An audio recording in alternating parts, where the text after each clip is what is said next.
ನಾನು ಈ video start ಮಾಡೋಕೆ ಮುಂಚೆ ಪುಲ್ಗಾಮ ಅಟ್ಯಾಕಲ್ಲಿ ಸತ್ತೋದಂಥ ನನ್ನ ಎಲ್ಲ ಭಾರತೀಯ ಸಹೋದರರಿಗೆ ಅವರ ಆತ್ಮಕ್ಕೆ ಶಾಂತಿ ಕೋರ್ತಾ ಮತ್ತು ಅವರ ಫ್ಯಾಮಿಲಿ ಯಾರ್ಯಾರು ಇದ್ದಾರೆ ಅವರೆಲ್ಲರಿಗೂ ಈ ಒಂದು ನಷ್ಟನ ಕಷ್ಟನ ನೋವನ್ನ ಬರ್ಸುವಂಥ ಶಕ್ತಿ ಕೊಡಲಿ ದೇವರಲ್ಲಿ ಅಂತ ಕೇಳ್ತಾ ಸ್ಟಾರ್ಟ್ ಮಾಡ್ತೀನಿ.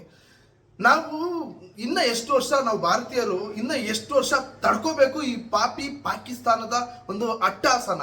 ಯಾಕೆ ನಾವು ಇನ್ನು ಅವ್ರನ್ನ ಏನು ಬಗ್ಗು ಬಡ್ದು ಮುರಿದು ಮೂಟೆ ಕಟ್ಟಕ್ ಆಗ್ತಿಲ್ಲ ಅಂದ್ರೆ ಒಂದು ಮನ್ಸಿಗೆ ಬೇಜಾರು.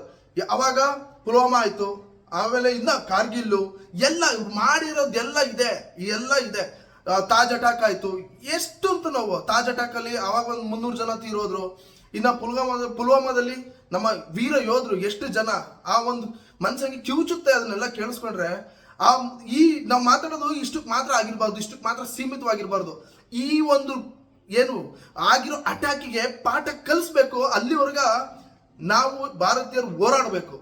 ಗುರು ಅವರು ಬಂದು ಯಾರನ್ನ ಕೇಳಿ ನೀವು ನೀನ್ ಹಿಂದೂನ ಅಂತ ಕೇಳಿ, ನಾನು ಹಿಂದೂ ಅನ್ನೋದು ಒಪ್ಕೊಂಡಿದ್ರೆ ಪ್ಯಾಂಟ್ ಬಿಚ್ಚಿ ಚೆಕ್ ಮಾಡಿ ಶೂಟ್ ಮಾಡಿ ಸಾಯ್ತಾರೆ ಬರ್ಬರವಾಗಿ ಅಂತ ಅಂದ್ರೆ, ಇನ್ನ ಆ ಟೆರರಿಸ್ಟ್ಗಳ ಮೆಂಟಾಲಿಟಿ ಅವ್ರ ಮನಸ್ಸು ಎಷ್ಟು ಒಂದು ಏನು ಘೋರವಾಗಿದೆ ಅನ್ನೋದು ನೀವು ಯೋಚನೆ ಮಾಡಿ.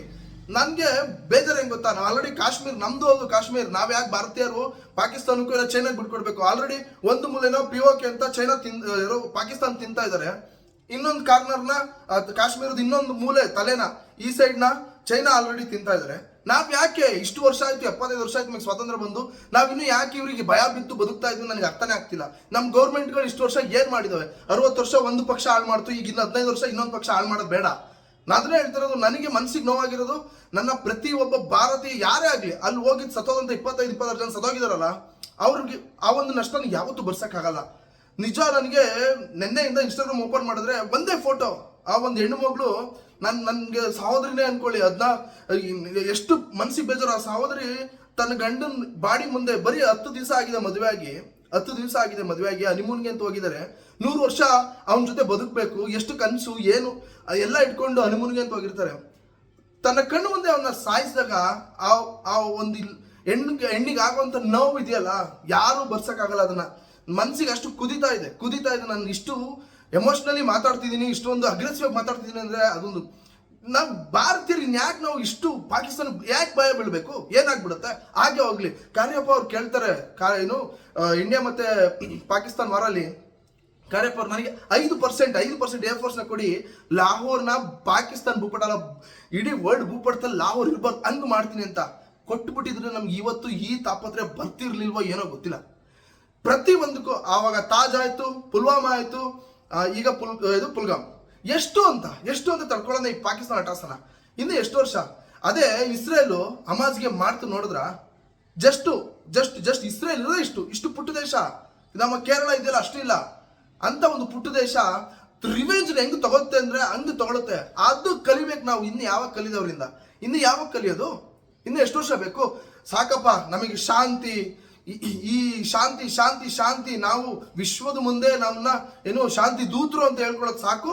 ಈಗಲಾದ್ರೂ ನಾನು ಕೈ ಮುಗಿದು ನನ್ನ ಪ್ರಧಾನಿ ಮೋದಿ, ನನ್ನ ಗೃಹ ಮಂತ್ರಿಗಳು ಅಮಿತ್ ಶಾ ಮುಂದೆ ನನ್ನ ಕೈ ಮುಗಿದು ಕೇಳ್ಕೊಳ್ಳೋದಿಷ್ಟೇ, ಇದಕ್ಕೆ ಪಾಠ ಹೆಂಗಿರ್ಬೇಕು ಅಂದ್ರೆ, ಭಾರತ ಅಂದ್ರೆ ಇನ್ನ ಯಾವುದೇ ಒಂದು ದೇಶ ಹತ್ರಕ್ಕೂ ಬರಬಾರ್ದು, ಭಯ ಬಿದ್ದು ಸಾಯ್ಬೇಕು. ಆ ತರ ಪಾಠ ಕಲಿಸ್ದಾಗ್ಲೇನೆ ಭಾರತೀಯರು ಎಲ್ಲರಿಗೂ ಒಂದು ಖುಷಿ ಆಗುವಂಥದ್ದು, ಸತ್ತಿರೋಂಥ ಪ್ರತಿಯೊಬ್ಬರ ಮನೆಯವ್ರಿಗೂ ಕೂಡ ಖುಷಿ ಆಗುವಂಥದ್ದು. ನಿಜವಾಗ್ಲೂ ಏನ್ ತಪ್ಪು ಮಾಡಿದ್ರು? ನಾವು ಭಾರತೀಯರು ಹೆಂಗ್ ಗೊತ್ತಾ, ಬಂದಂತ ಒಂದು ದುಡ್ದಂತ ಕಷ್ಟಪಟ್ಟು ದುಡಿದು ಇಷ್ಟಿಷ್ಟೇ ದುಡ್ಡು ಉಳಿಸ್ಕೊಂಡು ಎಷ್ಟು ನಾವು ಲಕ್ಷಾಂತರ ರೂಪಾಯಿ ಟ್ಯಾಕ್ಸ್ ಕಟ್ಟಿ ಬಂದು ಉಳಿದಿದ್ರಲ್ಲಿ ಇಷ್ಟರಲ್ಲಿ ಒಂದೊಂದು ಏನು ನಮ್ಮ ಜೀವನ ಪರ್ಯಂತ ಒಂದೇ ಟ್ರಿಪ್ ನಾವು ಮಾಡ್ತೀವಿ. ನಾವು ಭಾರತೀಯರು ಅಷ್ಟು ಕನಸು ಕಟ್ಟಿ ಈ ಒಂದು ಪ್ರವಾಸನ ಟ್ರಿಪ್ನ ಹಾಳು ಮಾಡಿದ್ರಲ್ಲ ಪಾಕಿಸ್ತಾನಿಗಳು. ಅವ್ರಿಗೆ ಏನ್ ಸಿಗುತ್ತೆ ಹೇಳಿ? ಇವ್ರಿಗಿಷ್ಟೇ, ಅವ್ರಿಗೆ ಬೇಕಿರೋದಷ್ಟೇ. ಈಗ 370 ಆದ್ಮೇಲೆ ಕಾಶ್ಮೀರ್ ಹೆಂಗಿತ್ತು ಅಂತಂದ್ರೆ, ಕಾಶ್ಮೀರಿ ಮುಸ್ಲಿಂಗಳು ಕೂಡ ಹೇಳ್ತಾ ಇದ್ರು ಜೈ ಭಾರತ್ ಜೈ ಹಿಂದ್ ಅಂತ. ಯಾಕಂತಂದ್ರೆ ಅವ್ರಿಗೆ ಅರ್ನಿಂಗ್ ಆಗ್ತಾ ಇತ್ತು, ಪ್ರವಾಸ ಮಧ್ಯೆ ಇಂಪ್ರೂವ್ ಆದಂಗೆ ಅವರಿಗೆ ಅಮೌಂಟ್ಗಳು ಅವ್ರ ಕೈಗೆ ಸಿಗ್ತಾ ಇತ್ತು. ಸೊ ಅದರಿಂದ ಅವ್ರ ಮಕ್ಕಳನ್ನ ಬೇರೆ ಕಡೆ ಓದಿಸಕ್ಕೆ ಚಾನ್ಸ್ ಸಿಗ್ತಾ ಇತ್ತು. ಇದು ಆ ಪಾಪಿ ಪಾಕಿಸ್ತಾನದಲ್ಲಿ ಅವ್ರಿಗೆ ಸಹಿಸಕ್ಕಾಗಲ್ಲ. ಯಾಕಂತಂದ್ರೆ ಅವರೆಲ್ಲ ಮೆಚ್ಯೂರ್ಡ್ ಆದ್ರೆ, ಅವ್ರಿಗೆ ದುಡ್ಡು ಬಂದ್ರೆ, ಅವ್ರು ಮೆಚ್ಯೂರ್ಡ್ ಆದ್ರೆ ಅವ್ರ ಮಾತನ್ನ ಕೇಳಲ್ವಲ್ಲ ಅನ್ನೋ ಒಂದು ಕಾರಣಕ್ಕೆ ಈ ತರ ಮಾಡ್ತಾನೆ ಇರ್ತಾರೆ. ನಿಜ ನನಗೆ ಅದೇ ಬೇಜಾರು. ಇದಕ್ಕೆ ಪಾಠ ಈಗ್ಲಿಂದ ಕಲಿಸ್ಬೇಕು. ಆಲ್ರೆಡಿ ನಮ್ದು ಏನು ತಲೆ ಕಾಶ್ಮೀರನ ಆ ಕಡೆ ಒಂದು ಭಾಗನ ಈ ಕಡೆ ಒಂದು ಭಾಗನ ತಿಂತಿದ್ದಾರೆ 2 ದೇಶ ಸೇರ್ಕೊಂಡು. ನಾವ್ ಹಿಂದುವಾಗಿ ಹುಟ್ಟಿದ್ದೆ ತಪ್ಪ ಅನ್ಸ್ಬಿಡುತ್ತೆ ಗುರು ಒಂದ್ಸತಿ. ಕೇಳಿ ಸಾಯಿಸ್ತಾರೆ ಅಂದ್ರೆ ಅವ್ರ ಒಂದು ಮೆಂಟಾಲಿಟಿ ಎಲ್ಲಿವರೆಗೂ ಇರಬೇಕು.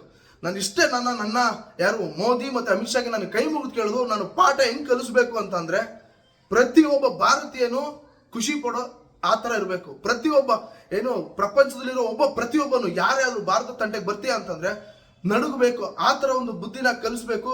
ಈ ಒಂದು ವಿಚಾರದಿಂದ ನಿಜ ಸಖತ್ ಬೇಜಾರಾಗಿದೆ ಮನಸ್ಸಿಗೆ.